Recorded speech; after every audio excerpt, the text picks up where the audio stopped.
What happens if a pandemic hits? What happens if a COVID-19 coronavirus pandemic hits? What will the repercussions be if the virus spreads worldwide?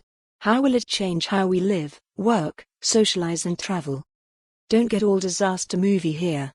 Some people seem to have the notion that a pandemic will mean shutting down borders, building walls, cancelling all air travel and quarantining entire nations indefinitely. That is entirely incorrect.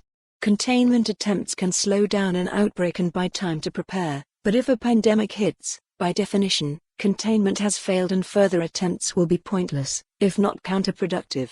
Rather, absolutely must read. Peter Sandman and Jody Leonard are super clear thinkers and writers. I wish I had written this paragraph.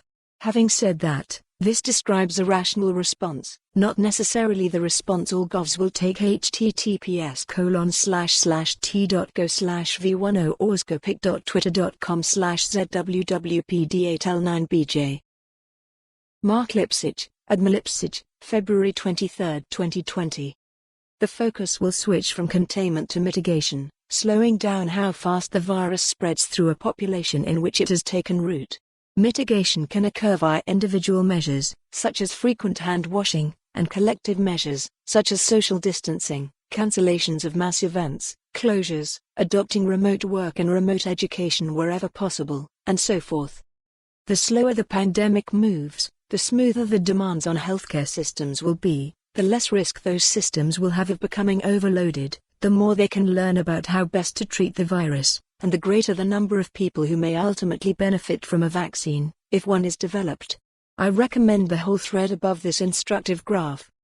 The ultimate goal of such measures is to reduce the intensity of an outbreak, flattening out the epidemic curve and therefore reducing strain on the health system, and on social economic well-being. See this graphic representation. pic.twitter.com/fook453bx. Josh Mycord, at JoshMick, February 22, 2020. An important question for those of us in the media is, how do we report on COVID-19 in this time of great flux and uncertainty? I hereby direct you to this excellent Scientific American piece by Harvard's Bill Hanage and Marc Lipsitch, How to Report on the COVID-19 Outbreak Responsibly. Disclosure, Bill is a personal friend.